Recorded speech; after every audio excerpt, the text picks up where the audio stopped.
This list will go over the general popularity these mounts have already garnered, their uniqueness, and potential rarity for the average players as they consume the War Within content. To begin the list, we have the Shadowed Swarmite. This mount comes from the regular Glory Achievement mount that every raid tier has when it's released.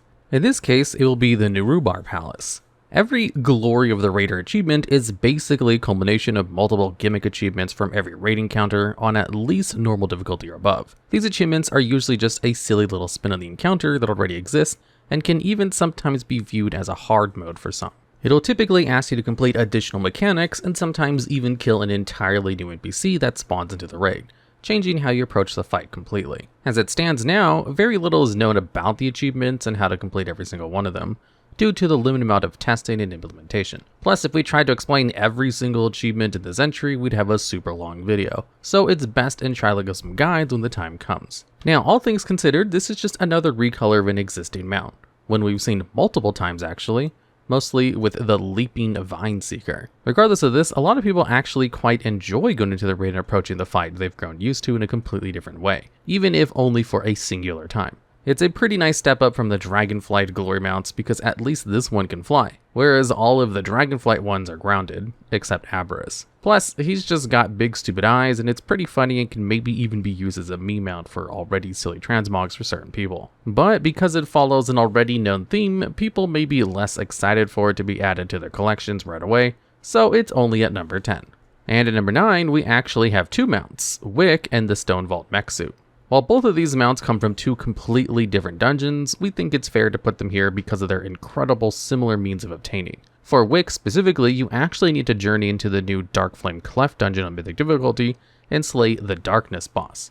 Defeating the encounter will then yield a very small chance for your loot to give you the Wick mount, likewise to the ones from BFA and Shadowlands. It's unknown if this mount will be tradable, but it's entirely possible since others in the past have been tradable amongst the people who just did the run with you. A fortunate thing for Mythic dungeons in the War Within is they are actually a daily lockout rather than a weekly. This makes attempts much more frequent and easy to perform, even towards the very end of a season's runtime, especially because the rewarded loot of base Mythic dungeon is quite high for alt and whatnot. Unfortunately, this dungeon will not be included in the Mythic Plus rotation of Season 1 War Within, so spamming it many times a day as a +2 dungeon will not be possible for really hardcore farmers. It is to be presumed that it will be possible though once Season 2 comes around, so just hang tight basically and take your time with attempts, because you'll end up doing the dungeon quite a bit anyways. For the Stonevault Mechsuit, it's the same case, with the only exception that its respective dungeon, the Stonevault, is included in Season 1 rotation of Keystones. You could just do a daily run on a base Mythic if you wish, but for the more heavily inclined collector, they could farm out as many Stonevault Keystones as possible to truly maximize their efforts if they wanted.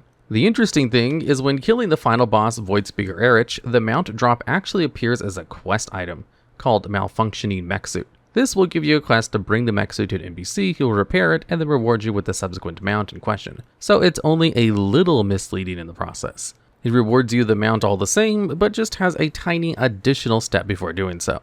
Either way, we see a return of rare dungeon drop mounts, and adding a certain level of prestige to those lucky or just determined enough to get these mounts, giving them a bit of extra flair above the others for rarity alone. Though, like the Shadowed Swarmite, the Mechsuit is unfortunately just a reskin of something like the Sky Golem or Felsteel Annihilator mounts. Wick is certainly a welcome addition to the mount cast. At number 8, we have the Machine Defense Unit 111. This mount, while still a bit mysterious on its method of collection, can be obtained from a new scenario called Awakening the Machine. This scenario is kind of like the new and improved version of the Proving Grounds, where typically you had to fight a few waves of enemies while performing a certain role of your class, like tanking or healing. For this mode, it returns to the same aspect of fighting off waves of enemies, but the constant thing is you are always protecting a certain named NPC called Speaker Coldus. This NPC is also where you can queue for the event and begin to earn rewards toward it. As you fight off the waves of enemies, it will progressively get more difficult for you, and more incoming damage will come to Coldus. If you or Coldus die, the scenario stops and you must start over from wave 1 again. The thing with this mode is that it has achievements for reaching certain waves, sometimes giving you cosmetic rewards. These achievements are given at wave 10, 20, 30, 40, and 50. The problem is to obtain the mount in this entry, you have to complete an achievement called It's Not Much, but It's Honest Work. This achievement states for you to defeat the Awakened Phalanx in this scenario, but does not specify when this NPC will appear in a wave. This potentially means the Awakened Phalanx in question is meant to be a final boss of the encounter that you must overcome with many attempts of trial and error. No one so far has managed to reach this far in the waves, so it's a little mysterious on if this is actually true or not, but seems to definitely have something to do with this scenario, given the text within the achievement. This scenario can be done with 4 other people at a time, but also solo if you wish. So there's a lot less constraints on requiring the help of others, but it's very likely a committed group of friends will make this much easier for people. You can also speak to an NPC named Archimedes, which will offer you purchasable upgrades for the event at the cost of resonance crystals. This item is basically a universal currency used all around Khazal-Gar zones, and is obtained through a variety of sources like world quests, rares, treasures, etc. It's basically the new Dragon Isle supplies, if that makes any sense. But these upgrades are also tied to the brand new faction / renown track, the Assembly of Deeps. So it's also presumed that as you progress your renown, the easier this game mode should become, and is intended to be an endgame source of content. With this mount being obtained from such a unique method as a sort of Black Ops zombie mode with increasing difficulty raise, it surely is one of the more fun catches out of the bunch. But again, it is just a reskin, not a bad one, but a recolor nonetheless. And at number 7, we have Beledar Spawn. This mount is a rare drop from NPC of the same name from the Hollow Fall zone. Its spawn location is kind of all over the place. You can pin down where the rare is with an item called Beledar's Attunement if you wish at the cost of some resonance crystals, as long as you're renown 23 with the Hollowfall Arathi faction, any reputation with the 3 others in the War Within. The thing about Beledar's spawn though is that it will only spawn during the Void phase Hollowfall occasional transitions into. This is basically when the giant crystal in the air turns from a golden color into purple. It will last for 30 minutes and repeat every 3 hours. So during this time is your only shot at getting attempts at Beledar. The Void phases can also occur at completely random intervals, but those ones only last 10 minutes rather than 30. Beledar will also not show up during the random Void phases, rather than rotational ones, so it's best to keep an eye on the time and knowing if you're on a 3-hour rotation Void phase or a random one instead. Either way, pretty awesome looking mount, and is a recolor of a very limited few types of models. That being things like Glacial Tidestorm from Mythic Jaina Proudmoore, and the Restoration Deathwalker, which actually can't be obtained at all anymore, making the select few Beledar is from even rarer. And at number 6, we have the Raging Cinderbee. This mount is a reward for completing the World PvP Meta achievement, Ruffius's Bid. This basically will task the player to complete a large variety of PvP objectives in the War Within zones. It's actually not the first time Blizzard has added an achievement similar to this. The last time was in BFA, rewarding you with the Conqueror's Scythemaw, and was much more oriented around the current War Mode system at the time. For the Cinderbee, you will obviously need to enable War Mode though, as honor cannot be obtained otherwise within the outdoors of Khazal-Gar, unless you found a random flank player on their own doing a world quest. There are 4 achievements who all share similar criteria, but only vary by the zone you're in. You must obtain 1000 honor in the Island of Dorn, the Ringing Deeps, Hollowfall, and Azkahet. The order of these does not matter, but the honor collected from PvP kills or world quests is separated for each zone, so 4000 total. These are aptly named the Tour of Duty achievements. Sparking Battle will also then ask you to complete 20 Sparks of War quests. These are typically weekly quests where you must journey to a certain zone, kill players, and collect special treasures called Sparks of War. So at minimum, this will take 20 weeks, for now. Unbound Battle asks you to complete every single War Within World PvP quest, which basically just revolves around them all rotating in and out. If you are consistently farming honor in the zones, you'll end up getting this one pretty passively if you aren't super into the idea of world PvP anyways. Finally, there is the A Champion's Tour, the War Within, which basically asks you to complete those same world quests from before 5 times each. It's super tedious for sure, but at least you get an additional pet called the Purple Stag Shell for doing it. After all of those PvP chores, you'll be able to fly around on your Flaming Bee and show it off to your friends. But because not everyone is a PvPer, this mount may scare some people away quite fast, especially World PvP, as it tends to typically die down rather fast into an expansion cycle. Thankfully, this meta achievement doesn't have any plans of getting removed, even after War Within ends, so it will just be a tougher time in the future to farm. It's definitely advised to farm early when the player count is higher and there are more fresh people to find to farm honor. And at number 5, we have the Delver's Dirigible. This mount is a reward to players shortly into their max level journey of the new Delve system. Delves are an intended piece of scenario-like content in WoW that allows you to complete them entirely solo or with 4 of the players at a time. They are spread all throughout the lands of Khazalgar and can be zoned into at any time by players and are meant to give the solo players something to look forward to, even if only for a few minutes at a time. This system will have its own rewards, netting you gear as good as heroic ratings, surprisingly. With Delves, you were given the mount from the Sentry, and the further you progress them and unlock new layers of difficulty, you will also be given additional customization options for Dirigible. It's likewise to the Dragonflight mounts we got, like the renowned Proto-Drake, and are intended to be customized to literally whatever you see fit. So the harder a delve, the better rewards and cosmetics in the process. It's always pretty nice to allow a player complete control of the look of their mount, allowing for some pretty awesome matchups, especially for RP purposes. There's even a version of the Dirigible that makes it look like it's been taken over by the Void, so even the players who are more inclined towards darker mounts could have a reason to go after this mount's looks. It's a good middle ground for players, and it's why we find it here at number 5, PvE and PvP players alike. And at number 4, we have the Crowd Pummeler 230. Otherwise known as the brand new gold skin mount of WoW, the Crowd Pummeler is yet another reskin of the Mechsuit we've been shown so far on this list, heralding from the original Sky Golem and others, just with a lot less constant jittering. In order to get this mount, you must be part of the engineering profession, or at least ready to drop a work order for lots of gold. If you're the engineer themselves, you'll have a bit of an easier time making this mount than those not of your profession, saving you a bit of gold in the process. In the War Within, there's a new invent and pilfer mechanic for engineers. Using invent will create a random invention and place it into your bags. Pilfer will let a rummage through spare parts that might be pertaining towards the materials of engineering. You can then disassemble the invention into hastily scrawled notes. Once you have 15 of these notes, you can put them together and learn a completely random recipe for War Within items relating to engineering. Sometimes this can be the recipe to create the Crowd Pummeler 230, but getting there is a bit of a grind in itself, as the invent tool has a 24-hour cooldown, and using Pilfer a ton will be removing materials you may need in the future to only chance. If you drop a bit of gold or just get lucky though, you could just end up with the mount recipe.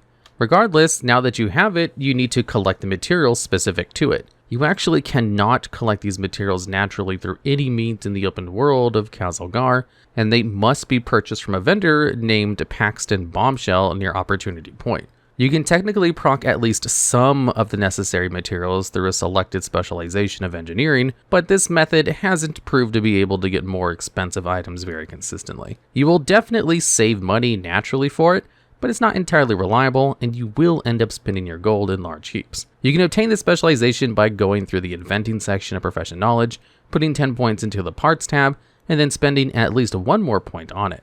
Now, every time you pilfer, you have a random chance to proc potential parts required for the mount. However, if you choose to not do any of this as an engineer, or would rather just put in a work order, you will need a large amount of materials. So here goes breaking it down a bit. You'll need 1,000 bountiful bolts, each costing 100 gold for a total of 100,000.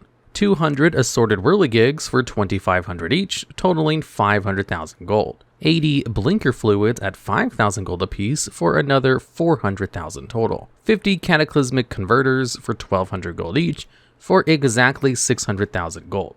20 pummel-proof platings at 25,000 gold per, netting you another 500,000 gold. And finally, a singular pummel permit, which will cost 1 million gold for just one. It must be noted that through testing nearly 2,000 pilfer casts, not a single cataclysmic converter, pummel-proof plating, or pummel permit appeared. So that's where the majority of your gold is going to get sunk. Once you have every single material, you will have roughly dropped 3.1 million gold total, or a little over half of a long boy back from BFA. Now, obviously not everyone is going to want to drop this much gold on a mount, knocking it down a couple of tiers down our list. But this doesn't stop people from going for it just because of the flex it brings with having the sheer cost of it all. It's like seeing a Bloodfanged Widow or the Caravan Brutosaur mounts. You just know the person has a ton of gold from the first look. Although you can actually put the materials on the auction house at the moment, so some of the more common pilfer procs like the Bountiful Bolts could actually be a bit cheaper than the original vendor just because there's a lot more of them circulating the economy. Basically, it's a 3 million gold mount, and it kind of just gives players an excuse to flaunt their wealth whenever they want. So it's at number 4. And at number 3, we have Alunira. While still a grindy mount for players, it will surely be less of a headache than our last entry. There's a lot less moving parts you have to consider for this one, literally. During your travels in the Isle of Dorn, you may eventually come across a rare NPC named Alunira flying around. You will also discover that this rare cannot be attacked, and that you're just stuck wondering why it's even there. Well, when you kill virtually any mob in the Isle of Dorn, you might eventually loot an epic item called the Crackling Shard. It will seem to instruct you to collect 10 of these shards and combine them to create a storm vessel. This vessel can then be used on Alunira if she is alive to make her vulnerable to damage. All you do after is just kill her and you'll be able to loot the mount. It looks just like the rare you slew. It should be noted that unless you're the person who summons the mount, however, you will not loot the mount. So you cannot bank off of someone else for getting 10 shards and then triggering Alunira yourself. You must collect them yourself. These shards have been estimated less than 1% drop chance from the many mobs in the Isle of Dorn, and there isn't very many mass AoE farm spots in the zone, or at least one hasn't been discovered yet. But that's it. Just mob farming a ton and progressively working towards this Griffin reskin. Maybe you'll even get a couple of world drop BOE items and make a good chunk of gold for your crowd pummeler from before. But speaking of mob grinding, and at number 2 we have Siesbarg.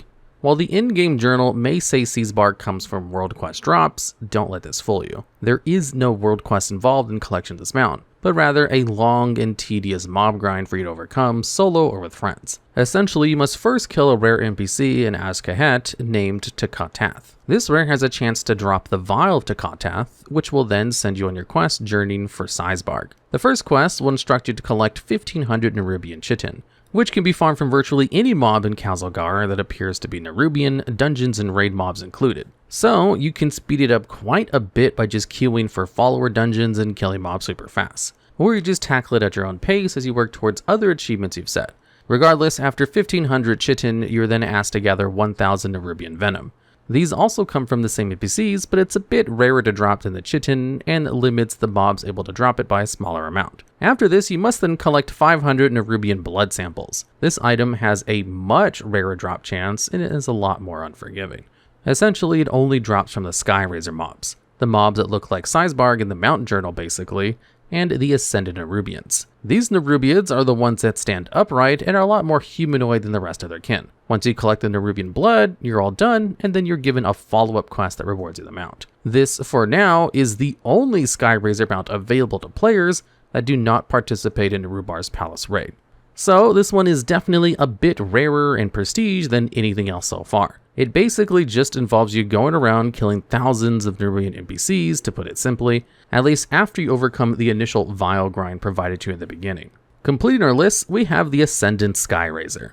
Probably the most prestigious mount for the War Within until the next raid tier replaces it. This mount is a reward for players able to take down the Queen as Sarek on Mythic difficulty, and only this difficulty. And Sarek does have another Skyrazor mount in her arsenal, but this one specifically is intended to be a rare drop on every difficulty, including Mythic, but not guaranteed. The Ascendant Skyrazor will be 100% rewarded to at least one player in a raid that brings her down, meaning that for as long as Nerubar's Palace is the current raid, and even after, this mount will be one of the toughest to get in the entire expansion. You will need to overcome a very difficult encounter and test things that you thought might not be possible with your original limits. It's that, or you just pay a top tier guild to carry you for a lot of gold. Though even this is a flex of its own for similar reasons to the crowd pummeler, just a display of their wealth. It'll be easy to assume that anyone on this mount at the start and even end of War Within is pretty able-bodied gamer and is heavily determined in their mount grind to overcome the expansion's first mythic and boss. Alright, and that completes the list. Are there any other mounts from the War Within you think we should have talked about, or have any ideas for future videos just like this one? If so, let us know down in the comments below.